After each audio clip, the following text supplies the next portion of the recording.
o chat, tá? Então, qualquer coisa, abre o microfone aí e me pergunta, fica à vontade. Então, vamos lá. Semana passada, então, a gente estava estudando sobre como avaliar um paciente grave na sala de urgência e a gente chamou a atenção, né, de vocês que a criança não é igual ao adulto, ela não vai parar por conta de um colapso súbito, né, que geralmente a criança vai evoluir com desconforto respiratório, por isso que eu insisto muito em que vocês diferenciem o desconforto respiratório da insuficiência respiratória. Agora, nessa fase agora, por exemplo, que a gente está aí na época do Covid, né, a preocupação das pessoas, né, em determinar o que é uma insuficiência respiratória é importante, porque muda, né, o manejo, você separar o que é desconforto, né, do que é insuficiência, né, então até nisso vai mudar o manejo lá desses pacientes, então diferenciar o que é desconforto da insuficiência respiratória. A gente viu, e hoje a gente vai trabalhar mais, então a gente viu o A e o B, sempre que a gente terminasse o B eu ia perguntar se era desconforto ou se era insuficiência, e as 4 causas lá da desconforto ou da insuficiência, que seriam, né, obstrução alta, obstrução baixa, complacência ou neuromuscular. E hoje a gente vai trabalhar um pouco com choque, não vamos entrar muito em bradicardia, porque bradicardia já tem a ver mais com parada cardíaca e a sistolia, ele já é uma fase bem final, então o paciente que chega bradicárdico, ele já está quase parando, então é uma coisa mais para final de atendimento aí, tá? Então a gente vai trabalhar um pouco com a ideia do choque hoje, ok? Então, exemplo então de uma criança que não está legal, chega com febre com diarreia, está hipoativa, frequência cardíaca de 190, PA sistólica de 80, ausculta limpa, tempo de enchimento capilar de 4 segundos, ou seja, a gente viu na aula passada que quando eu estou diante de um paciente grave, eu esqueço um pouco a história e vou trabalhar primeiramente com o exame físico e eu vou sumarizar esse exame físico no que é muito importante. Então, toda vez que eu toco num paciente na minha vida, seja na sala de urgência, seja no hospital, seja onde for, o mínimo, que é aquele atendimento de sala de urgência, eu tenho que fazer, né? Não se faz menos que isso, tá? Então, tecnicamente, eu estou olhando para essa criança aqui, percebam que o olhar dela, vou voltar aqui, ó, o olho fundo, né, o olho escavado, isso pode acontecer também em crianças desnutridas, muito cuidado que não necessariamente isso daqui é sinal de desidratação, se a criança estiver muito esperta, pode ser que não. Essa criança aqui, você veja que ela está com faces, né, desanimado, prostrado, que a gente fala, né, então ele está não tem ânimo para nada, não tem força, não quer brigar, não quer chorar, né? O olho seco, né? Mesmo que ela chorasse, não sai lágrima. E a gente vai ver o sinal da prega, né? Ele está apertando aqui, ó, e soltou, e a pele continua pregada, onde ele apertou aqui e ele tinha segurado aqui, continua com prega. Veja que a frequência respiratória dessa criança, ó, olha a frequência respiratória. Pam, pam, pam, pam, pam, pam, pam, pam, pam. É mais ou menos uma por segundo, né? Então, independentemente de ser recém-nascido, criança ou criança maior, até 1 ano, ela é uma criança acima de 1 ano, né? Se a gente viu pela regra dos 60, 50, 40, se a criança está com mais de 40, ela está com quase 60, então ela está com a respiração, uma taquipneia, né? Será que isso aqui é uma pneumonia? Será que é causa primária pulmonar?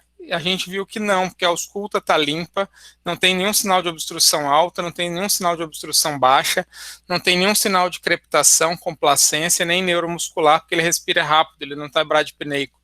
Então, no fundo, esse estado grave dessa criança aqui não deve ter causa primária pulmonar, né? E aí, nesse caso, se eu estou grave e a causa primária não é pulmonar, provavelmente a causa primária é circulatória, né?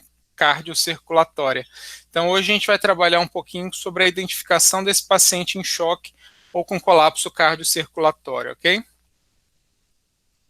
Relembrando, então, eu pego essa criança, alguém chama para eu olhar, estou numa sala de urgência, eu começo avaliando o nível de consciência. O nível de consciência está rebaixado, mas ela ainda está abrindo o olho espontaneamente, né?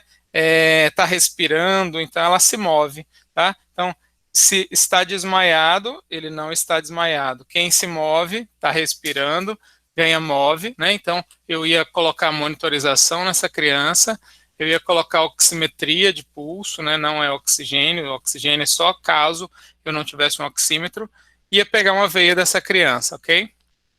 Então, relembrando, uma vez que eu mandei fazer essas coisas, quem se move ganha move, ele não está em parada cardíaca, eu começo a avaliação do paciente grave e ela não começa pela anamnese, ela começa pelo exame físico, onde eu vou fazer o A, B, o C, o D e o E nessa sequência, né? Então, toda vez que eu identificar um problema, eu vou trabalhar em cima desse problema. Vi que a saturação está baixa, já indico logo que coloque uma Venturi, não quer dizer que vai ser colocado agora, mas alguém já vai tentar colocar isso, tá? Enquanto isso, você continua o seu exame, tá? Então, tecnicamente, a gente viu na aula passada que na via aérea, eu tenho que posicionar a cabeça da criança, aspirar a secreção e observar, né, se tem algum estridor laríngeo aí, como causa, como demonstração de um barulho que aponta para obstrução alta. Na parte de respiratório, eu não coloquei aqui, mas seria a parte respiratório, a gente ia ver frequência respiratória, né, o uso de musculatura acessória e a frequência e a ausculta, né, e nesse momento ia aparecer a saturação também, a gente já viu na semana passada. Hoje a gente vai trabalhar um pouquinho com o C, que é a circulação. Então, o que eu vou ver na circulação? Então, se eu fosse pegar para vocês tudo aquilo que a gente aprendeu do sistema cardiovascular lá na habilidades, né? Então a gente começaria em inspeção, palpação, percussão e ausculta. Basicamente a gente teria nesse primeiro momento uma inspeção, né, acompanhada de uma palpação, tanto de pulso, né, quanto de periferia, uma manobra, né, para poder ver perfusão, que é a inspeção misturado com palpação. Eu usaria, né, uma habilidade para aferir a pressão arterial e ausculta cardíaca, basicamente, né? Então, se eu, para eu não esquecer, eu posso vir aqui do centro para a periferia, né? Eu estou vendo frequência cardíaca e ausculta, vou um pouco para o braço, pressão, vou aqui para o radial, pulso, vou para a mão, perfusão, tá? Isso é o mínimo que eu faço quando eu avalio o cardiocirculatório de um paciente, tá? Não se esqueçam desses pontos aqui, tá? Se eu estou com esse paciente, lembra que a gente falou lá no início, quem se move ganha move. Então, se está tudo bem, se eu estou num grande serviço onde tem os eletrodos, porque esses eletrodos são caros, tá? Se eu estou num serviço que é fácil já colocar os eletrodos, eu vou ter no aparelho circulatório algo a mais, que seria a avaliação do ritmo, tá? Se eu não estou, eu estou no interior e lá não tem um aparelho, não tem eletrodo para fazer a monitorização cardioscópica do ritmo, eu vou ter que pelo menos ter alguns indicadores de quando eu traço um eletro ou de quando eu uso o meu o aparelho cardioversor desfibrilador para dar uma olhada no ritmo, tá? Nesses casos, né, a gente tem que saber pelo menos o que é normal. Então, assim, do mesmo jeito que a gente decorou lá para a frequência respiratória, aí tem que decorar mesmo, vocês não tem outra opção para atender uma sala de urgência, vocês têm que decorar algumas coisas, né? Frequências respiratórias de adulto, de criança, né? Então, para pediatria, a gente gravou lá que frequência respiratória 60, 50, 40, acima disso é muito. Aqui a gente sabe que frequência cardíaca baixa em pediatria é abaixo de 60, abaixo de 60 é sempre ruim em pediatria. Em adulto eles toleram até uns 40, e eles ainda toleram bem. 50 para adulto é bem tolerável. Agora, para pediatria abaixo de 60, geralmente o resultado disso é muito ruim, a não ser uma criança que já tem um padrão de adulto, como adolescente, né? Mas uma criança até 1 ano, se fosse para vocês decorarem alguns números, eu ia sugerir para vocês decorarem esses daqui. Toda vez que a frequência cardíaca estiver acima de 180, que eu estou pensando na sala de urgência, identificar principalmente o choque e não deixar de forma alguma uma criança em choque embora para casa, tá? Então, toda vez que eu tiver uma frequência cardíaca acima de 180 para crianças abaixo de 1 ano, vejo que é bem diferente de adulto. Adulto acima de 100 é muito. Aqui eu estou falando acima de 180 é muito, tá? Ou acima de 1 ano, acima de 150. Então, abaixo de 1 ano, acima de 180, acima de 1 ano, acima de 150, eu dou uma averiguada nesse ritmo, né, com cardioscópio, se eu não tenho monitorização no meu hospital. Lembrar que no coração, uma arritmia mesmo, taquiarritmia, onde a culpa é o sistema elétrico do coração que está autoinduzindo uma arritmia, para eu poder fazer uma cardioversão, dar um choque, essas coisas, são números bem elevados. Então, taquiarritmia primária, é óbvio que uma taquicardia acima de 180 é uma taquiarritmia, no sentido estrito da palavra, né? Arritmia é qualquer aumento da frequência ou diminuição. Então, esse aqui seria um ataque à arritmia, mas eu estou falando de taquiarritmia primária, que a gente reconhece também como taquicardia supraventricular, né? O pessoal escreve muito no hospital TSV, taquicardia supraventricular. Essa taquicardia que a causa é o sistema elétrico, geralmente as frequências são muito elevadas. Então, eu só vou pensar em arritmia primária, de fazer cardioversão, em pediatria abaixo de 1 ano, se estiver acima de 220, e acima de 1 ano se estiver acima de 180, né? É o mesmo número que eu utilizo para frequências cardíacas altas. Acima de 1 ano eu utilizo esse mesmo número para arritmias. Isso é muito importante porque vocês vão atender muita criança com febre no pronto-socorro abaixo de 1 ano, com a frequência ao redor de 200, principalmente frequências febre alta, assim, tá? Por isso que a gente não avalia a criança com febre. Se eu avalio, eu tenho que reavaliar depois da febre baixar e anotar em prontuário, porque a frequência cardíaca pode alterar muito. Se eu pego uma criança com febre, ela está com 200, seria um sinal de que está com taquicardia importante, que eu poderia pensar em colapso circulatório, então tem que ficar muito atento. Mas só pensa em arritmia, então acima de 220, febre pode chegar a 200 em criança abaixo de 1 ano, com bastante frequência. Fiquem atentos para vocês não se assustarem lá no pronto-socorro. Lembrar também que quando eu palpo pulso central em adulto, eu vou palpar na região de jugular. Quando eu estou trabalhando com pediatria, eu vou trabalhar com pulso braquial ou femoral. Esses dois pulsos são pulsos centrais, né, porque a distância entre a jugular e o coração de um adulto é a mesma distância de um bebezinho entre o coração e a braquial, ou o coração e a femoral. É muito parecido. Então, como a jugular de criança é difícil de palpar porque o pescoço é curto, e além de tudo, se você ficar futucando ali a jugular, eles têm um reflexo vagal muito exacerbado, de forma que ele pode evoluir com bradicardia e ter uma parada cardíaca em assistolia. Então, evitem ficar manipulando o pescoço de bebês abaixo de 1 ano, tá? Então, pulso central a gente palpa braquial ou palpa femoral. Tá, vamos falar um pouquinho então do que é choque. Quando a gente vê falar em choque, eu percebo que vocês trabalham muito com o conceito de, quando eu falo em choque, vocês estão pensando muito em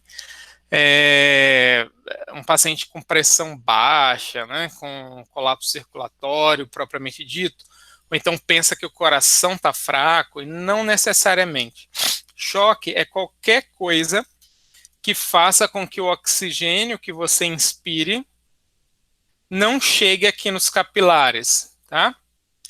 Então, eu tenho vários motivos que podem levar um paciente a choque. Por exemplo, vamos pensar aqui na parte de vias aéreas. Se o oxigênio não chega, então, se eu estou pensando, por exemplo, numa alta altitude, se eu estou pensando, por exemplo, em um paciente que está com obstrução de via aérea por um corpo estranho, se o oxigênio não chega aqui na periferia, esse paciente vai entrar em colapso circulatório, vai entrar em choque. Choque é sinais de falta de oxigênio aos tecidos, tá? Pulmão, pneumonia extensa pode levar a um choque. Vocês estão vendo aí agora o coronavírus, né? Se eu pegasse um pulmão de síndrome de desconforto respiratório agudo, ou SARA, não é bem pus no pulmão, né? Na verdade, você tem uma inflamação para atacar o vírus, seu alvéolo fica cheio de água, né? Então, na prática, essa inflamação, que é da síndrome da resposta inflamatória sistêmica, não permite que o oxigênio chegue aos tecidos e se evolui com choque, tá? Inclusive, a gente vai ver depois que no COVID, por exemplo, eles estão aventando uma outra hipótese, né, para esse tipo de choque aí do COVID, que seria mais relacionado à hemoglobina, ao transporte de oxigênio pela hemoglobina. Então, aqui eu teria o pulmão, tá, com algum comprometimento que não leve oxigênio para os tecidos, pode levar a choque. Vamos dar um outro exemplo aqui, vamos falar um pouco dos vasos, né? Então, suponhamos que o oxigênio chega aqui muito bem, ele faz a troca muito bem, mas ele não consegue ser transportado para os tecidos porque minha hemoglobina está baixa. Por exemplo, eu estou com a hemoglobina de 2 diante de, sei lá, um sangramento por um trauma. Eu estou com a hemoglobina de 2, então, quando a gente teve lá aquela questão da facada lá do presidente Bolsonaro, ele perdeu 2 litros de sangue, então não tinha mais hemoglobina suficiente para levar oxigênio aos tecidos. Ele chega com sinais de choque lá no pronto-socorro, tá? Então, qualquer colapso onde falte hemoglobina ou falte líquido para levar hemoglobina, como uma desidratação grave, também pode levar a choque. Qualquer coisa, por mais que minha hemoglobina esteja ótima aqui, mas ela não esteja funcional, então, o que está se estudando agora para o COVID, por exemplo, para esse vírus aí, é que talvez ele esteja, na verdade, tirando o ferro das hemácias, que seria o local de transporte do oxigênio, e na verdade é o ferro que daria lesão pulmonar, daí o corticoide está sendo mais estudado com talvez algum benefício, e por isso algumas drogas como cloroquina estão sendo usadas porque elas impedem a entrada do vírus na hemoglobina, visto que ele age no mesmo receptor que o falcíparo entraria ali na hemoglobina. Então, por exemplo, as drogas que impedem ou que facilitam ou que diminuem a inflamação pelo ferro que é solto poderiam estar atuando, né? Então, assim, a falta de chegada de oxigênio nos tecidos também leva a choque, tá?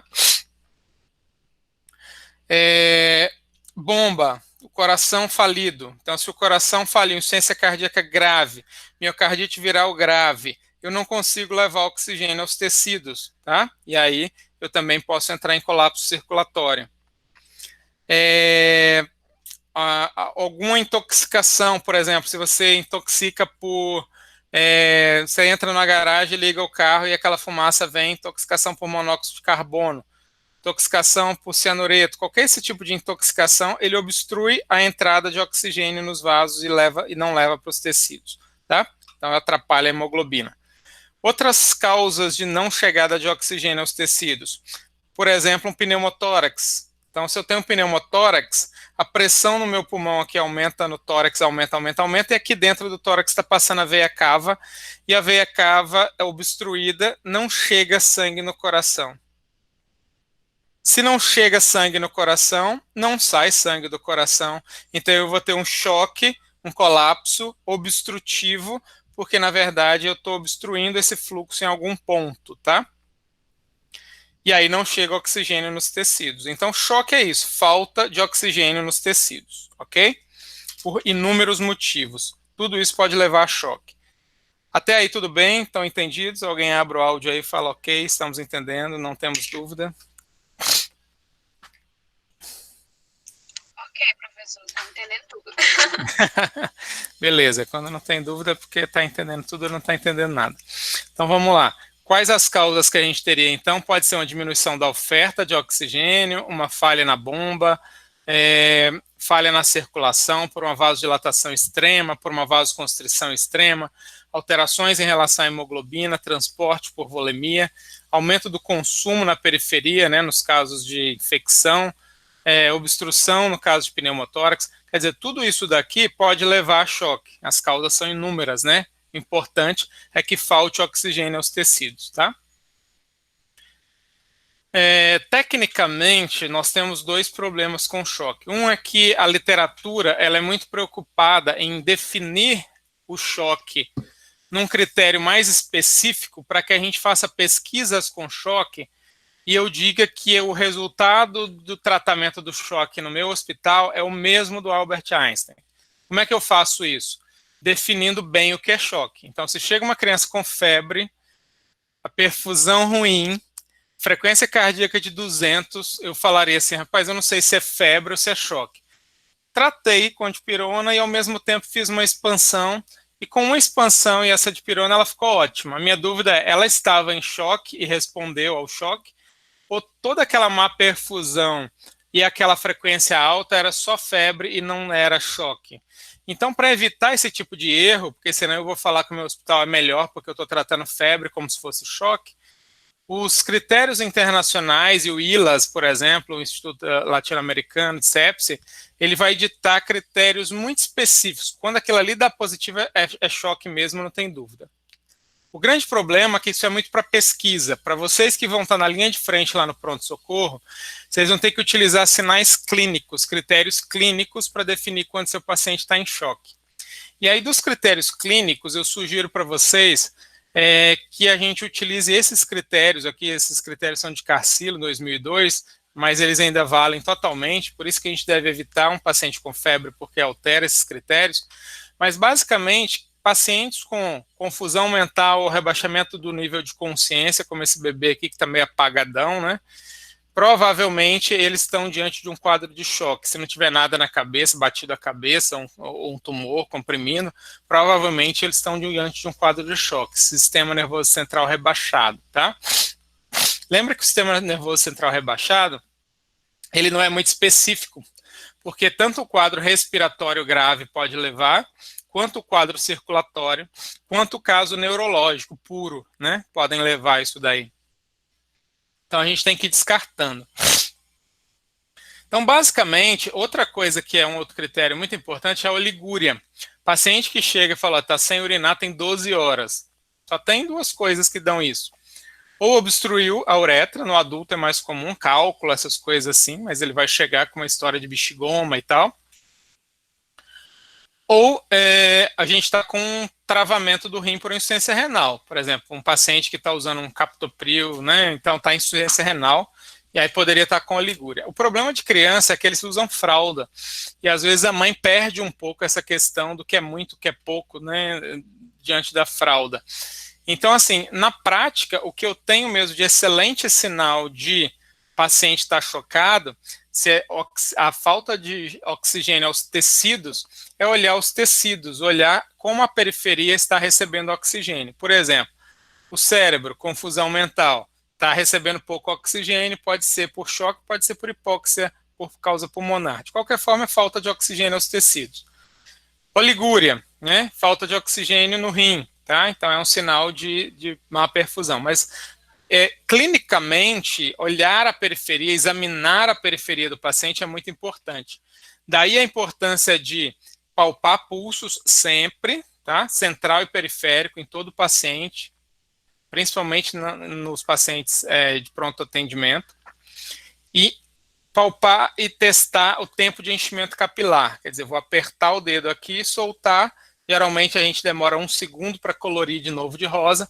E aqui, se ficar demorado, principalmente quando é maior ou igual a 3 segundos, então 1 e 2 é normal, maior ou igual a 3 segundos é lentificado, tá? Então, esses sinais de palpação de pulso e tempo de perfusão, eles são cruciais. Nunca mais examinem o paciente na vida de vocês sem palpar pulso, tá? Nem que seja um pulso só radial, e palpar e fazer o tempo de enchimento, tá? Sempre, em todo paciente. Enquanto você está examinando aqui, põe a mão na mão do paciente, já passa o dedo e testa a perfusão. Isso é muito simples. Nunca deixem de fazer isso ao avaliar os pacientes, tá?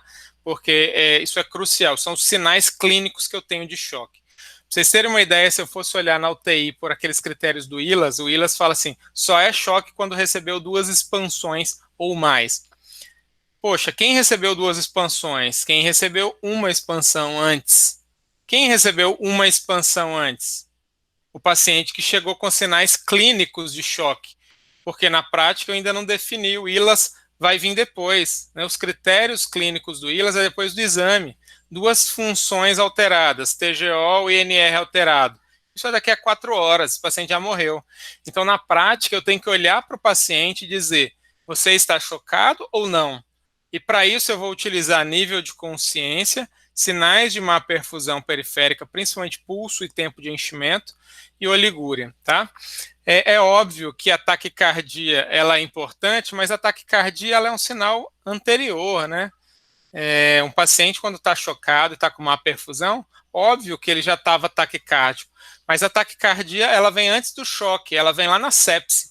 O que é sepse? Sepse é qualquer paciente com suspeita de infecção, ou seja, a maioria do pronto-socorro, que esteja taquicárdico e ou taquipneico sem outra causa que o justifique, né? Então, geralmente, eu estou pensando em sepse, tá? Nesse caso aqui, passou da sepse, já estou pensando em choque. É um quadro mais grave, onde está faltando oxigênio aos tecidos. Ok, até aí tudo bem? Alguma dúvida? Vocês viram que eu não falei de pressão arterial. As pessoas focam muito em pressão arterial.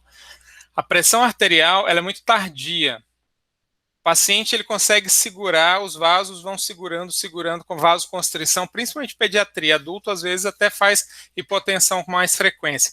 Criança, não. Quando a criança cai a pressão, saiba que você deve ter umas 2 ou 3 horas para fazer alguma coisa, porque ele vai parar e vai morrer. Tá? Então, a hipotensão é muito, muito tardia, tá? Na pediatria. Por isso que eu não posso contar com ela para definir choque. Tá? Então, choque é essa definição de um paciente com má perfusão periférica, e ou rebaixamento de nível de consciência e ou oligúria, tá? Então, por exemplo, eu estou aqui com um paciente, né, e aqui ele tá, olha a pele dele como está toda rendilhada, não precisa nem de eu pôr a mão. Esses sinais aqui de rendilhamento da pele, né, que é pele marmorácea ou rendilhada, parece uma renda, eles já são sinais de má perfusão, tá? Olha essa criança que como está pálida, a perna, o braço dela, olha, pálido, ele comprimiu, e nessa região que ele comprimiu, demorou a voltar, tanto que deu tempo dele pegar a máquina e tirar uma foto, né? Essa parte está pálida, tempo de enchimento muito prolongado. Muito cuidado com a má perfusão pura, como está aqui a pele rendilhada, sem ter o tempo de enchimento prolongado, porque muitas crianças fazem isso com frio. Síndrome de Down também, ele tem uma facilidade muito grande para ficar com a pele rendilhada. Então, junta um conjunto de informações e nunca só uma pele isolada para dizer que está com má perfusão, ok? Febre dá muito isso. Muita criança com febre também fica com a pele rendilhada. Veja como a febre atrapalha, né? Aumenta a frequência cardíaca, aumenta a respiratória da pele rendilhada, né? Então, sempre que avaliar uma criança com febre, tem que ser reavaliada antes de alta do pronto-socorro, quando sem febre, ok? Então, esses sinais de confusão mental, má perfusão e oligúria são os indicadores mais fortes aí que a gente tem de choque, tá? Isso são sinais clínicos. Então quer dizer que se eu pego um paciente com esse padrão aqui no pronto-socorro, eu já vou meter soro, expansão? Sim, sim, sim, a resposta é essa mesmo. É clínico, tá? Eminentemente clínico. Quando a pressão cai, já é pré-parada cardiorrespiratória, e aí eu vou chamar já de choque descompensado. Esse termo descompensado hoje ele foi substituído por um termo hipotensivo. Não? Existe o choque e o choque hipotensivo. Do mesmo jeito que eu tinha lá desconforto respiratório e insuficiência respiratória, agora eu tenho o choque hipotensivo. Qual a diferença entre um e outro? O choque sem hipotensão, eu ainda devo ter ali de 4 a 6 horas para fazer alguma coisa. O choque com hipotensão, eu devo ter de 1 a 2 horas para fazer alguma coisa, antes da parada cardíaca. Então, estou me aproximando muito mais, tenho que ser muito mais agressivo, tenho que fazer coisas com a minha equipe aqui, não sair de perto desse paciente, não abandoná-lo, porque o tempo de tratamento é pequeno, ok? Quando eu estou trabalhando com pressão, então, eu tenho que usar alguns critérios, né? Para quem não se lembra, adultos, a gente chama de hipotensão uma pressão abaixo de 90. Isso é muito importante, pressão sistólica. Vamos esquecer um pouquinho de diastólica, trabalhar com a sistólica. Isso é muito importante. No adulto, a gente vê muito. Vocês mesmos às vezes falam assim: a pressão do paciente é baixa, é uma pressão de 100. Não é baixa, né? Hipotensão abaixo do percentil 5 na população é abaixo de 90 para adulto. Ponto final. Então, quem está com 92, 94, 96 está normal, você não é hipotensão. A não ser que o normal dele seja 140 e hoje ele esteja com 95, né, ele está hipotenso, com certeza, porque o padrão dele não é esse. Tá? Mas, via de regra, isso não é hipotensão. Hipotensão é abaixo de 90 para adultos. Sistólica. Quando eu estou falando de pediatria, eu sugiro que vocês gravem essa fórmula aqui. Esqueça um pouco a hipertensão, tá? Diferente do adulto, que pode ter um colapso cardiovascular hipertensivo por conta de hipertensão, tá? Em pediatria, isso não deve acontecer, isso é extremamente raro, tá? Então, nós vamos trabalhar mais com a questão da hipotensão, que tem a ver com choque séptico. Então, vamos gravar só isso daqui, 70 mais 2 vezes a idade, tá? Então, se eu pego uma criança de 1 ano, o que é hipotensão para ela? 70 mais 2 vezes 1, 2, abaixo de 72.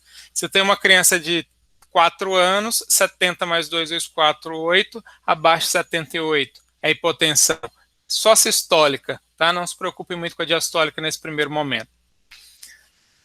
A diastólica tem valor? Tem. Depois a gente vai ver que quando eu vou tatear a droga vasoativa num segundo momento, ela vai ser importante, porque o normal da minha diastólica é estar aproximadamente 30, 40 milímetros da sistólica. Então, o normal é meu 12 por 8, né? 40 de diferença de um para o outro. 30 nas crianças, tá? Se eu estou com 12 por 60, eu já estou com a diastólica, né, muito longe, né? Então a minha pressão não está convergindo, ela está se afastando. Tá? Então, quando eu tenho esse gap, esse distanciamento entre a sistólica e a diastólica, isso me aponta mais para um fenômeno de vasodilatação, me fala muito sobre a circulação. A gente vai ver a importância disso depois da droga. Eu poderia escolher uma droga que faz vasoconstrição, como noradrenalina, por exemplo. É o padrão do adulto. Em pediatria, o choque geralmente é o contrário, você faz uma vasoconstrição. Então, a sistólica se aproxima muito da diastólica. Então, se eu pego uma criança com pressão de 70 por 60, muito próxima uma da outra, pressão convergente. Na dengue isso acontece muito, né? O paciente está lá ainda sem hipotensão, por exemplo, ele está com 100 por 80, né? O paciente com dengue.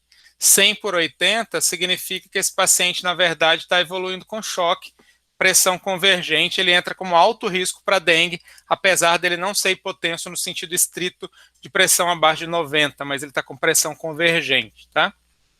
Então ele fica internado com um monte de soro na veia. Então, a pressão convergente, ela fala muito de vasoconstrição, e aí eu vou usar drogas que não promovam tanto a vasoconstrição e que promovam mais enotropismo. Mas vamos falar nisso em outro momento.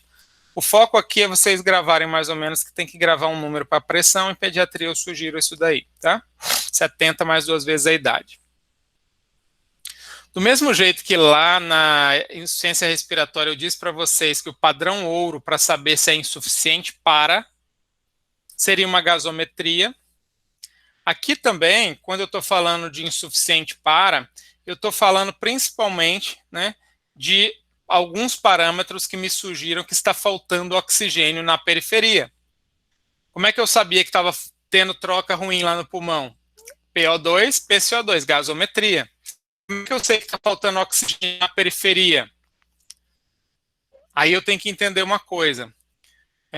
Quando o paciente fica sem oxigênio na periferia, o que vocês acham que acontece em termos fisiopatológicos? Alguém consegue abrir o canal e me dar uma dica aí? Fisiopatologia, faltou oxigênio na periferia, o que o organismo vai fazer?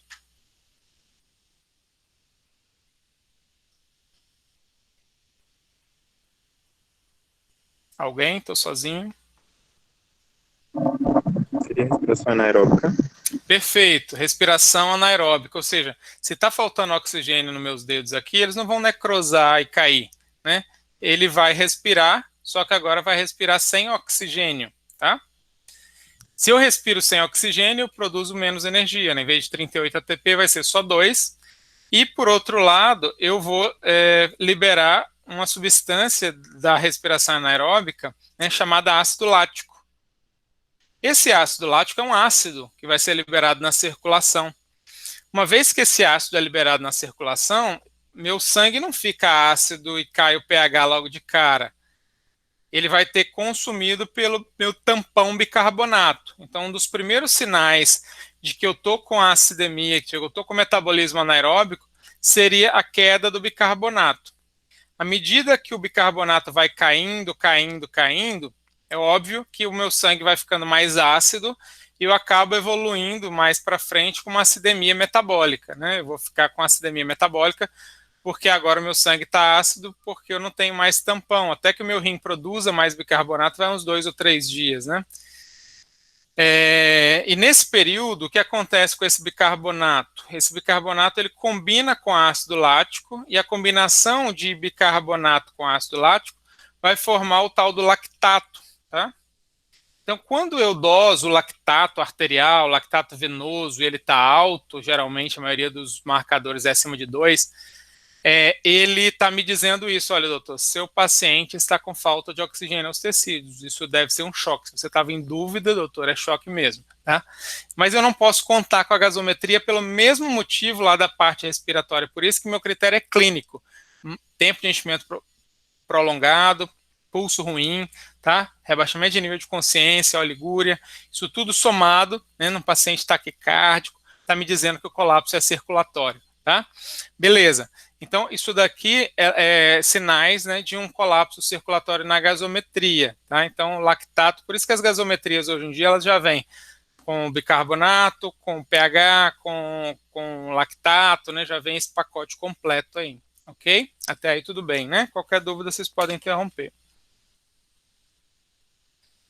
Vejam que o ILAS usa muito lactato para chamar de choque, né? A gente não tem isso no pronto-socorro, ou seja, ele é muito específico, mas pouco sensível. Então, a gente termina, então, o C. Então, fiz o A, fiz o B, fiz o C, avaliei todos esses parâmetros, os 5 parâmetros lá, olhada no ritmo, se tiver disponível, tá? E aí eu passo para o D, e no D eu vou avaliar a parte neurológica. Na parte neurológica, eu disse para vocês na semana passada que, em termos de vez de usar o Glasgow, eu vou usar o AVDN, né, que é aquele paciente alerta, aquele que só responde a voz, aquele que só responde a dor, e aquele que não responde. Lembrando que para eu estimular a dor, eu não faço estímulo nessa região do tórax anterior, geralmente eu vou fazer ou a palpação aqui bem forte nessa região da incisura supraorbitária, onde sai esse nervinho daqui supraorbitário, tá? Vou apertar isso aqui bem forte, que provoca muita dor, tá? Ou então no ângulo da mandíbula, apertar com bastante intensidade aqui com os dedos e até o paciente, né, manifestar a dor. Ou você pode usar, né, o seu próprio dedo ou um instrumento, uma espátula, para poder apertar o leito ungueal, tá? Evita usar caneta, essas coisas, porque você está esfregando na unha do paciente, daí a pouco você está com essa caneta na boca. Então tem que tomar cuidado. Em relação ao nível de consciência, eu teria ainda avaliação de pupilas, né? A avaliação de pupilas, ela me dá várias informações, né? Pupilas mióticas bilaterais. Poxa, esse paciente recebeu opioide, né? É uma intoxicação por opioide nos Estados Unidos, né? Eles têm muita intoxicação por pessoas que usam heroína na rua, tanto é que eles recomendam às vezes que as pessoas andem com uma ampolinha de naloxone, né? E pode usar na rua, né? Lá é recomendado que se faça isso. Então, uma das indicações seria um paciente que tem um colapso na rua e você vai olhar, ele está miótico, né? Paciente midriático fixo, né? Pô, você usou droga, usou cocaína, a midríase, então, ela me diz muito do disparo adrenérgico. Por outro lado, se eu tenho como aqui a anisocoria, né, uma pupila muito maior que a outra, eu tenho que pensar em hipertensão intracraniana. A criança, ela tem uma outra vantagem em relação, ela demora mais a fazer a anisocoria, porque ela tem uma tampa aqui no cérebro, que é a fontanela, que não tem osso. Então, à medida que a pressão dentro do crânio aumenta, a fontanela abaula. Então, palpar a fontanela em pediatria, até 2 anos, né, que é quando a fontanela está aberta, é mais importante do que olhar a pupila como primeira escolha, porque isso aqui é mais precoce como sinal de hipertensão intracraniana do que isso daqui, tá? Porque é como se eu tivesse uma avaliação direta aqui da pressão intracraniana o tempo todo, tá? Em pediatria, avaliar sempre sinais meníngeos, porque a meningite é uma grande causa, né, de infecção em criança, mas não só em criança. Um dos primeiros plantões que eu fiz na época que eu era aluno, estava fazendo um estágio rural, fui inventar de dar um plantão lá no pronto-socorro da cidade, atendi um adulto, tá? E eu avaliei e fiz tudo bonitinho, avaliei, suspeitei que fosse uma meningite, encaminhei para a cidade vizinha, todo mundo riu de mim, porque era um adulto convulsionando e tudo, e tabagista, hipertenso, e todo mundo pensou em AVC e outras coisas, tá? E no final era meningococcemia mesmo, tá? Então, assim, lembrar disso, tá? A avaliação do paciente, o mais comum vai ser sempre o mais comum, mas o que tem que ser feito sempre, porque se esse é um exame de triagem, a triagem você vai fazer 2.000 exames, vai vir normais, até no dia que vai vir um alterado, e é esse que vai salvar a sua pele, tá? Então, exame de triagem é para isso, não é para você fazer no dia que você suspeitar, jamais, tá? Então, façam sinais meninos em todo paciente pronto-socorro, é rápido, tá? Quando tá deitado lá, se dá uma mexidinha no pescoço, mexe a perna, é muito simples, tá? Em criança, lembrar disso, criança muito irritada, que o choro não melhora, ouçam os pais, se o pai está dizendo, doutor, ele não é assim, essa criança, ela não está me reconhecendo, ela está extremamente irritada, eu tento conversar, ela não para, esse choro dela é anormal, ela não para de gritar, nunca foi assim, prestem atenção nisso, porque é um bom sinal de alteração do sistema nervoso central em pediatria. Mesmo em adulto, eu já vejo muito erro, às vezes, em hospital, por pacientes que ficam agitados, e o médico fala, faz um midazolam, e aí o paciente no outro dia tá chocadaço, porque já estava, e os primeiros sinais, né, de alteração de nível de consciência já eram sinais de sepse, na verdade, tá? Então, atenção a isso daí. E por último, então, A, B, C, D, eu vou para o E. No E, eu vou tirar toda a roupa do paciente, lembrar que a criança fica deitado e a zona de apoio dela é as costas, então vou procurar por petequias, púrpura, né, sinal de meningococcemia, e lembrar de segurar o termômetro debaixo da axila por 2 minutos e usar o termômetro timpânico, caso não queira usar esse digital. Nunca de testa, né, tá na modinha agora do coronavírus, os aeroportos fazerem medida de testa, isso é fake, isso daí não tem valor científico nenhum, tá? Então não usa termômetro de testa para ninguém, não, tá? Ok, sempre que eu avaliar e identificar sinais de choque, eu não paro tudo que eu estou fazendo. Falo, pessoal, façam uma expansão aí, pega intraóssea se for preciso, e manda correr o soro, tá? E aí a gente, enquanto isso, você vai ter ali 10, 20 minutos enquanto o soro corre, você continua seu exame físico, ok? Uma das primeiras medidas no choque vai ser essa, dar a ordem para que corra um soro fisiológico, tá? Em pediatria, vocês vão aprender na prática depois que existe o acesso intraósseo, que é fantástico, porque é difícil pegar veia, ainda mais uma criança chocada. Então, acesso intraósseo é uma habilidade que todo mundo tem que ter, é super simples, é enfiar uma agulha no osso, vocês vão ver que não tem grande dificuldade, mais fácil que pegar uma veia, que você tem que achar a veia, né? Enfiar uma agulha no osso é só enfiar a agulha no osso, vocês vão ver que não tem dificuldade, a gente vai fazer isso na prática. Do mesmo jeito que lá na insuficiência respiratória e desconforto eu tinha desconforto, ou insuficiência? Essa é a minha pergunta. Eu vou perguntar para vocês quando vocês terminarem o C. Doutor, isso daí é um choque ou é um choque hipotensivo, né? Que é um choque descompensado mais avançado. Segunda pergunta que eu vou fazer, doutor, qual é a causa sindrômica mais provável desse colapso circulatório? E aí vocês vão ter que me dizer uma dessas 4. Olha só, eu acho que é hipovolêmico, porque ele está sangrando muito, foi um trauma, quebrou o braço, quebrou o fêmur, eu acho que é sangramento. Ele está com história de diarreia há 20 dias, então eu acho que é hipovolêmico. Esse paciente teve um acidente de carro, não estou achando nada, a ausculta está horrível à direita, eu acho que é um pneumotórax, então o colapso circulatório por um choque obstrutivo. Então, é uma história de febre, o corpo todo pintado, como esse daqui, né, uma meningococcemia clássica, e eu acho que é um choque séptico, logo é um choque distributivo. Então, saber qual é o tipo, né, grosseiramente, de choque vai me ajudar no tratamento, no manejo, tá, desse paciente. Via de regra, mesmo não sabendo qual dessas 4 causas aqui o tratamento inicial é igualzinho, tá? Meter oxigênio em todo mundo que está com sinais de choque. E agora não importa. Meu paciente está saturando 96%, professor. E está com sinais de choque, má perfusão. Eu coloco oxigênio? Sim.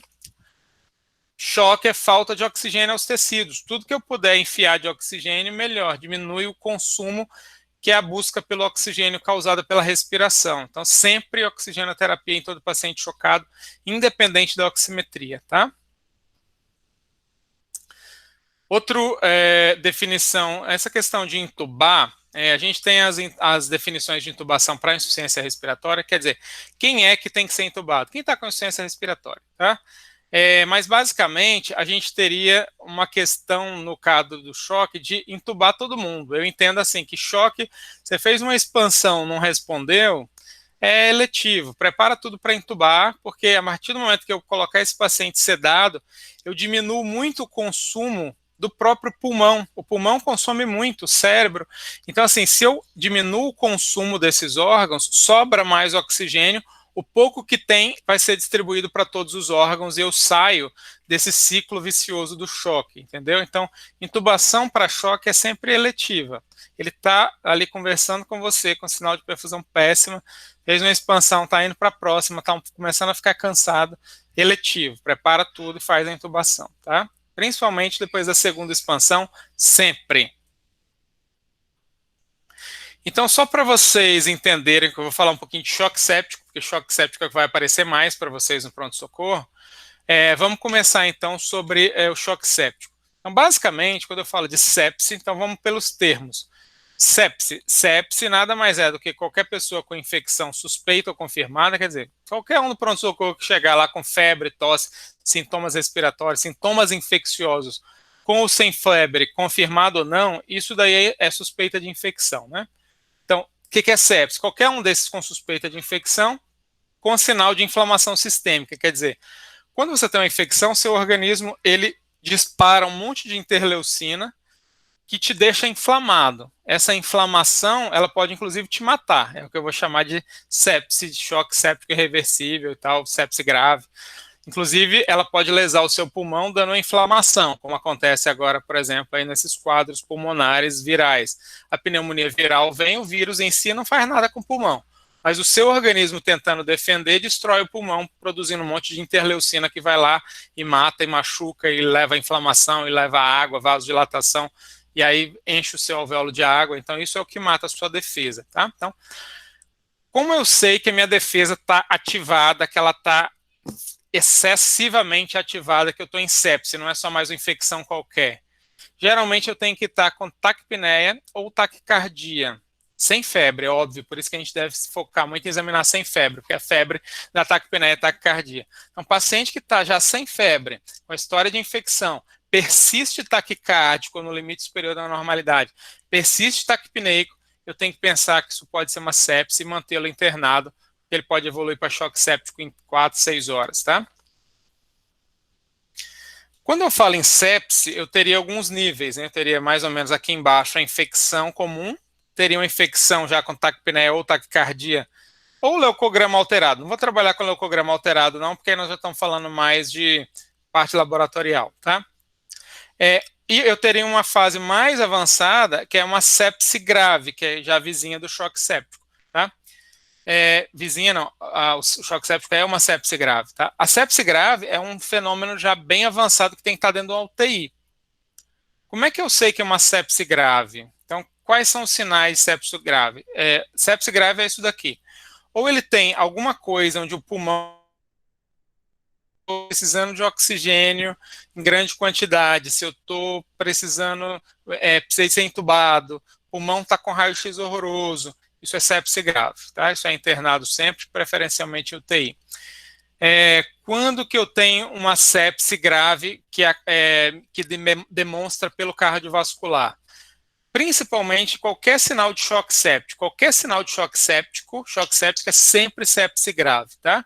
E aí, seja rebaixamento de nível de consciência, seja má perfusão, seja lactato alterado, isso tudo aqui no cardiovascular é sinal de sepse grave. E eu teria um outro sinal que ele é invisível na clínica, mas que eu vou ter que trabalhar com sinais laboratoriais. Daí a importância de todo paciente que está com sepse, ou seja, pacientes que estão com a frequência cardíaca e respiratória alterada, mesmo sem febre. Olha a importância, de novo, de contar com qualidade, frequência cardíaca e respiratória no pronto-socorro, tá? Pacientes que persistem com essa frequência alterada, que eu suspeito que é sepse, eu vou colher um kit com um monte de exames, para pelo menos separar se aquilo ali é só uma sepse tranquila, que eu posso tentar tratar em casa ou na enfermaria, ou se aquilo é uma sepse grave que tem que ir para uma UTI monitorizar. Então, eu faço alguns exames, que é o kit sepse que a gente fala, né, onde eu vou avaliar função hepática, então tem alguns critérios, bilirrubina alterada, TGP alterada, alteração renal, hematológica, eu vou fazer coagulograma, ureia e creatinina, vou fazer avaliação neurológica, tá? Nesse paciente com sepse grave é melhor fazer o Glasgow mesmo. Então, esses pacientes que estão muito rebaixados, se eu tiver 2 desses sistemas aqui alterados, então eu poderia estar só com TGP estourado e creatinina estourado, ou TGP estourado com a plaqueta muito baixa. Tudo isso daqui me indica sepse grave, né? Eu tenho que mandar logo para um hospital terceirizado, para uma UTI.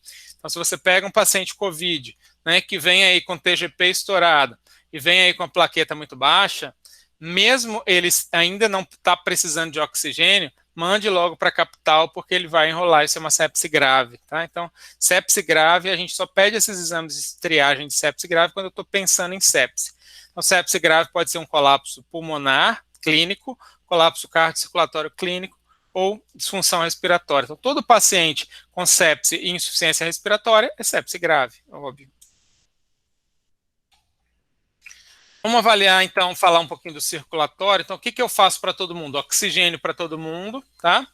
O que eu faço para todo mundo? Pacientes graves, exames, kit sepsis para todo mundo, tá?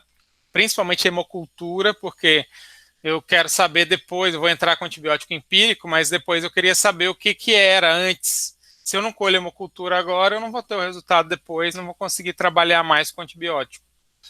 Então, na dúvida, 2 acessos de grande calibre ou intraóssea, tá? A gente vai ver depois a intraóssea mais na prática. Hoje a gente pode utilizar ela com algumas formas. Essa pistolinha EZIO é o que tem utilizado nos hospitais privados aqui de Aracaju, tá?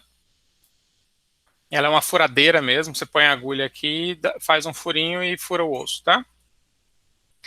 E todo paciente grave, além de ter um bom acesso, ele vai precisar de volume, de fluido, tá? Então, assim, 20 ml por quilo em pediatria, adulta sempre 1 litro de cada vez e ver o que acontece, né? Em pediatria é mais ou menos isso, a gente vai utilizar 20 ml por quilo de cada vez, tá? Parando no de adulto, né? Se o adulto é 1 litro, a gente começa a fazer só 1 litro também. Então, se uma criança aí que ele vai pesar, né, 50 quilos, né, eu vou usar 1 litro. Acima de 50 quilos, eu não vou usar, né, mais que 1 litro, mesmo sendo criança. Então, 1 litro de cada vez, como a gente faz no adulto. Tá? Então, 20 ml por quilo, tá? Rápido, em 5 a 10 minutos. Isso é difícil de fazer. Não ponha acesso pingando, que não vai correr. Tá? Então, coloquem, de preferência, pega uma seringa e vai injetando isso na mão. Tá? Porque às vezes você vai ter dificuldade. Se for intraóssea, então, tem que quebrar aquelas traves, então é melhor ir injetando na mão, tá? Então, vai fazendo, porque tem que fazer volume rápido, eu tenho 5 a 10 minutos, não é pedir para correr e ver 1 hora depois o que deu. Choque tem que ser tratamento rápido, 5 a 10 minutos. Posso fazer até 3 vezes em 1 hora, tá? Cada 1 hora de atraso eu dobro a mortalidade, olha, veja a diferença. Então, não posso ficar, demorou para instalar o soro, doutor, já passou 1 hora. Você aumentou a mortalidade do paciente 2 vezes, ponto final, tá? Então, tem que ser rápido, soro fisiológico, 20 ml por quilo. O único cuidado que eu tenho que ter é recém-nascido. Recém-nascido, nunca 20 ml por quilo em 5 a 10 minutos. Ele vai encharcar e vai para o tubo, porque é muito volume, ele não aguenta. Então, recém-nascida, 10 ml por quilo em 30 minutos a 1 hora. Choque cardiogênico, coração já está falido. Não dá para você enfiar um tanto de volume desse. Então, eu vou ter que usar menos volume. Meia hora, 1 hora, metade desse volume. Cetoacidose diabética, você vai meter volume e vai gerar um edema cerebral na sua frente, culpa sua. Então, sempre devagar no volume e cuidado, porque o choque séptico eles vão estar feio clinicamente com sinais de choque grave. Eu tenho que manter a calma, que ele não vai morrer daquele choque, porque assim que eu for fazendo volume, tudo ele...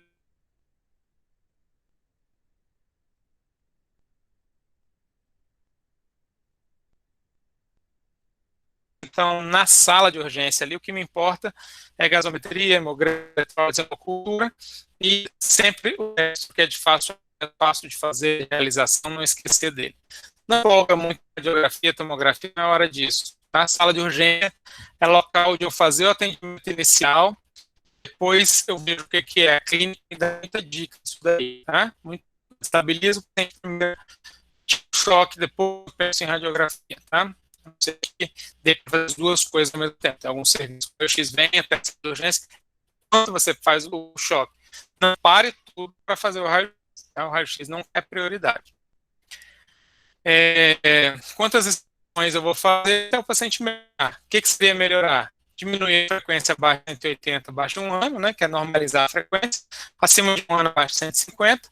extremidades dele não tá mais fria, tá mais aquecida, melhorar a perfusão, melhorar o nível de consciência, fazer xixi, acompanha agora com uma sonda, né? Todo choque, chega um determinado momento que você já fez expansão, tudo, coloca uma sonda, porque às vezes o paciente está fazendo bexigoma e você está lá achando que ele não está urinando, põe mais volume sem necessidade, já está urinando, tá? Quantas expansões eu faço nesse paciente, tá? Geralmente você vai fazendo até melhorar clinicamente ou você vai fazendo até você perceber que foi excesso de volume. As recomendações de 2005 eram assim, olha, meta volume até encharcar, começa a crepitar, rebaixar o fígado, pode meter volume sem medo, 1, 2, 3, 4, 5 expansões, falava em 8 expansões. Hoje o cuidado é o seguinte, faz uma expansão e fica de olho. Fígado rebaixou, começou a crepitações, pare, porque já está demais, tá? O ideal é que assim que ele melhorar clinicamente, reduziu frequência cardíaca, melhorou perfusão, quer dizer, não tem mais choque, ele ainda está em sepsis, frequência cardíaca ainda alta, mas não está mais em choque, beleza, tá? A gente pode partir só para hidratação lenta e não precisa mais de expansão rápida. Lembrar que quando eu passo da segunda expansão, ele provavelmente vai precisar de inotrópico. Então, a partir da terceira expansão, já coloca junto o inotrópico. Então, assim que você prescrever a segunda expansão, já vai fazendo as continhas do inotrópico, já deixa prescrito, preparado, porque na terceira expansão já entra o inotrópico junto, entendeu? Ok? Todo mundo entende o que é inotrópico, droga vasoativa, dopamina, adrenalina, noradrenalina, a partir da terceira expansão junto, tá? Não é hora de usar diurético, né? Esperar o volume acertar. Pra vocês terem uma ideia, quando a gente falou, né, sobre expansão, em 2015 eles fizeram um alerta. Os países pobres, por exemplo, a África, a gente aqui, né, nos interiores, ainda acontece muito isso. Locais com ventilação mecânica limitada ou onde o médico não tem coragem de entubar ou não sabe entubar ou está demorando demais para entubar, fica só dando volume, volume, volume, a mortalidade aumenta, você não salva o paciente, tá? Dando volume demais. Então, se você não consegue entubar, não sabe entubar, vai fazendo a primeira expansão já na ambulância, para na hora que chegar em Aracaju, vai ser entubado na segunda expansão. Venha com ele logo, tá? Porque precisa de ser entubado. Paciente onde você faz mais de 2 expansões, na terceira é muito volume, já vai entubando ele eletivamente. Lembra que eu falei que a intubação é sempre eletiva no choque? Que é a mesma coisa, muita expansão é igual a intubação eletiva, mesmo que ele não tenha sinais de insuficiência respiratória, tá? Por que o inotrópico é tão importante? Pra vocês terem uma ideia, em pediatria é mais importante ainda, porque no adulto, o choque do adulto é assim, ele faz vasodilatação. Quando você faz vasodilatação, você perde líquido para terceiro espaço. Então você faz volume para repor esse líquido, e no adulto você faz noradrenalina, porque ela é um potentíssimo vasoconstritor para fechar o vaso que está aberto. Em pediatria não, o vaso já está fechado, você faz vasoconstrição. Então, por outro lado, o adulto, o coração não fale na hora do choque, pelo contrário, ele fica até mais potente para tentar compensar. É mais raro o coração entrar em falência, a não ser quem já tem algum problema. Já na pediatria, toda vez que o paciente entra em choque, falta de oxigênio, 80% dos pacientes, quer dizer, estou falando aí de quase todos, a bomba falha, tá? Então, por isso que o choque séptico, choque pediátrico, é sempre choque cardiogênico. Também. Não existe isso. O choque séptico pediátrico é um choque hipovolêmico, o choque séptico pediátrico ele é um choque cardiogênico e ele também é um choque distributivo. Então tem que entender que na prática eu vou usar inotrópico sempre em acesso periférico, não é para esperar pegar um acesso central para começar, tá? Então passou da segunda expansão, lá no pronto-socorro, onde você estiver, você vai começar, a primeira escolha hoje é a adrenalina, né? Aqui tem uma forma de você fazer, ó, pega 1 ml de adrenalina com 250 de soro, coloca ali, mistura, põe para correr na bomba, criança tem 10 quilos, você vai correr 1,5 ml quilo-hora, ou seja, 15 ml hora, põe para correr ali, tá?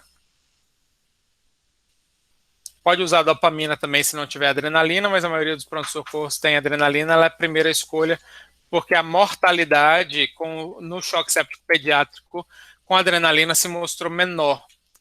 Então, em São Paulo, por exemplo, no Instituto da Criança lá, eles atingiram a mortalidade no choque séptico pediátrico com adrenalina de 7%, enquanto com dopamina de 14%. Resultado fantástico. Aqui em Sergipe, a gente deve estar com a mortalidade do choque séptico mesmo ao redor de 40% a 50%. Então, isso aqui deve ter um valor até maior, talvez. Tá?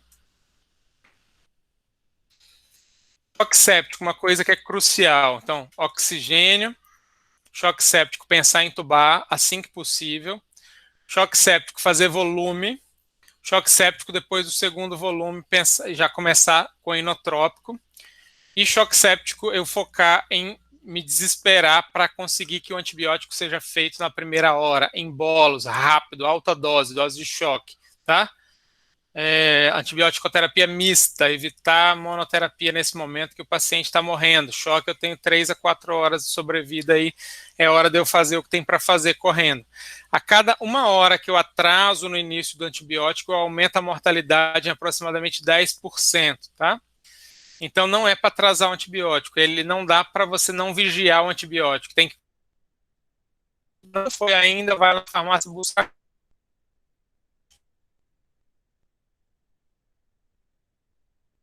Tem que ficar esperado para que isso aconteça no choque séptico. Qual o antibiótico? Né? Lembra que para choque séptico eu não sei ainda que bicho é. Eu colho a minha hemocultura, se não tem como colher hemocultura, eu começo com antibiótico. Então, geralmente, eu vou começar com associações. Bebezinhos ampigenta, crianças maiores ceftraxona mais oxa. Então, geralmente são combinações, porque eu ainda não sei que bicho é. Depois eu reduzo, mas nesse primeiro momento, eu geralmente faço mistura mesmo de antibiótico, que é dose alta. Ceftraxona, por exemplo, eu uso 50 para uma dose padrão de criança. Aqui eu estou usando 75. Ceftraxona, geralmente eu corro lento em 10 a 20 minutos, aqui eu vou fazer em bolos. Então, o manejo, ele é mais agressivo mesmo aqui na hora do choque, tá? Ok, pessoal. Então, assim, em relação a choque, só voltar aqui para a tela. Em relação a choque, então, era isso que eu tinha para passar para vocês, né? Para uma organizada na cabeça de vocês, pelo menos a parte teórica aí do manejo do choque, tá bom? Vou abrir agora para perguntas, se alguém tiver alguma dúvida, fique à vontade. Quem já estiver saindo aí já vai dando um presente para dizer que ficou até o final da reunião. E assinando aí no chat a presença, ok? E fiquem à vontade, quem quiser perguntar alguma coisa, eu fico à disposição.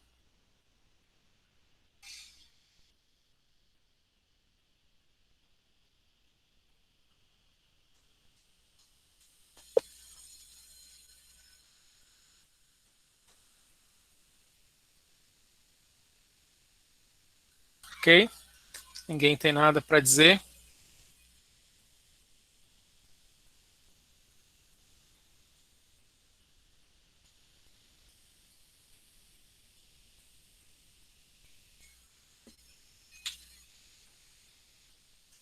Então tá bom, pessoal. Tá todo mundo sem dúvida. Estamos encerrados aí. E podem desconectar aí, viu? Um abraço para vocês aí.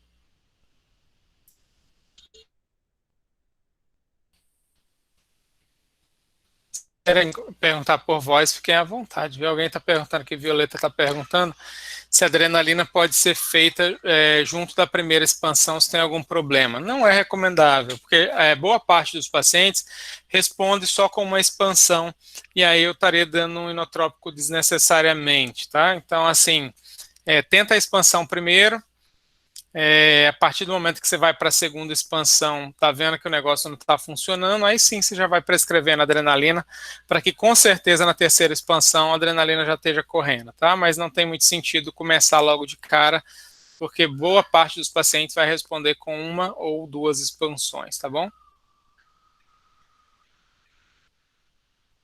Professor, uma coisa rapidinho. A Sim. cetoacidose diabética é um dos que faz eu precisar colocar menos líquido, né? Menos volume. Só que para eu diagnosticar a cetoacidose é um pouco mais, tipo, eu preciso de exame. E aí, como é que eu sei, num ambiente de urgência, se eu vou dar menos ou se eu vou dar mais, sem ter o exame para fazer? Perfeito, perfeito, ótima pergunta. Então, geralmente a história da cetoacidose diabética é um paciente que chega com quadro de vômitos, dor de barriga, né, sinais de desidratação e uma respiração, né, acidótica, né, uma respiração rápida, ou seja, ele chega com sinais de gravidade, perfusão ruim, pode chegar com sinais de choque, má perfusão. Então, o que eu vou fazer nesse momento, né? Pressão inicial, quem se move ganha move, A, B. No B eu vou ver que o pulmão dele está limpinho, não tem nada, não crepita, não tem nada. Quer dizer, por que ele está tão limpinho se não tem nada no respiratório? Não é culpa primária.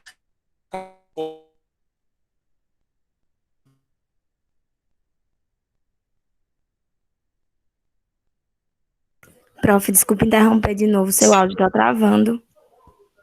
Deixa eu de novo falar devagar, então. Então, imaginem que eu estou com um paciente na sala de hoje e ele com cetoacidose diabética melhorou, travando ainda? Tá travando ainda. Tá parecendo que o senhor tá gago.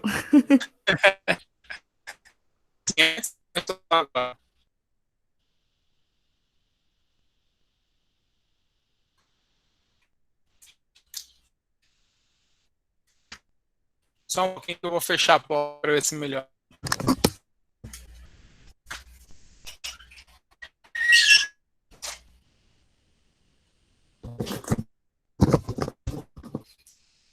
Vamos tentar de novo. Vamos lá. Então, a gente, um paciente chega com cetoacidose diabética. Como é que esse paciente chegar? Se não tiverem ouvido falar, que a gente tenta de outra forma. Ver qualquer coisa. Ele vai chegar, então, com um quadro de história de vômito, dor abdominal, respiração rápida, né? Confundir com pneumonia, porque com sinais de má perfusão parece um épico às vezes. E aí você vai estar, e aí, o que é isso daqui, né? E aí ele vai estar com aquela respiração, você vai fazer o ABCDE.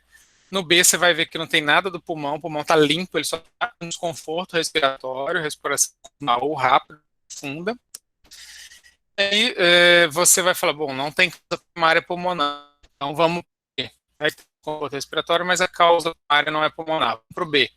E aí lá no B você percebe que ele está com uma perfusão, então está em choque, tá? E agora, choque séptico ou choque causado metabólico, né? Que no caso da acidose é um choque metabólico. Você está falando um monte de ácido, ruim, tudo por conta do beta-hidroxibutírico e tal. Ou seja, não é por falta de oxigênio aos tecidos. Aí que está a questão. Bem diferente, eu não preciso ser agressivo, porque falta de oxigênio aos tecidos. O choque dele é por acidemia pura. Os sinais clínicos são por um choque metabólico. Então não tem nada a ver realmente com o pulmão e nem com colapso circulatório propriamente dito. Então, na prática, eu vou fazer, se eu perceber sinais de choque, eu vou fazer uma expansão. Aí você fala assim, poxa, então, professor, você vai fazer, vamos supor que eu achei que é séptico, 20 ml por quilo em 10 minutos. Em 10 minutos, você tem que ter terminado a ABCDE. Apesar de eu gastar 2 horas, 2 aulas para ensinar a ABCDE, se você fizer ele do início ao fim rapidinho no paciente, é 5 minutos, tá? Nós vamos fazer a prova lá, depois do final, no último módulo. Geralmente, vocês têm 10 minutos para fazer todo o ABCDE e tomar todas as condutas necessárias num quadro de um paciente, que é o tempo mais que suficiente para vocês fazerem todo esse exame físico. Ou seja, na prática, vai ser 5 a 10 minutos, o soro vai ter corrido aí a 5 a 10 minutos, não é isso que vai fazer a grande diferença. Dá tempo de você chegar e falar, porque agora no finalzinho um destro, lembra quando eu fazia exames? Eu falei, façam sempre o destro, porque na sala ele faz toda a diferença, ele é rápido. Então, na hora que você chegar lá para algum exame, peça para fazer o destro, e aí você fala, poxa, isso aqui deve ser uma acidose diabética, vamos mais devagar com essa expansão, tá? Seria mais ou menos isso.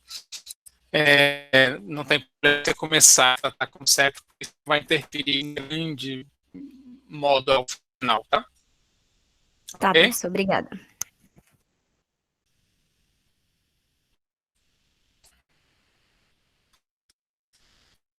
Bom, pessoal, tá tudo excelente, tá tudo bem. Abraço para vocês que tem aí a quarentena para estudar. Um abraço.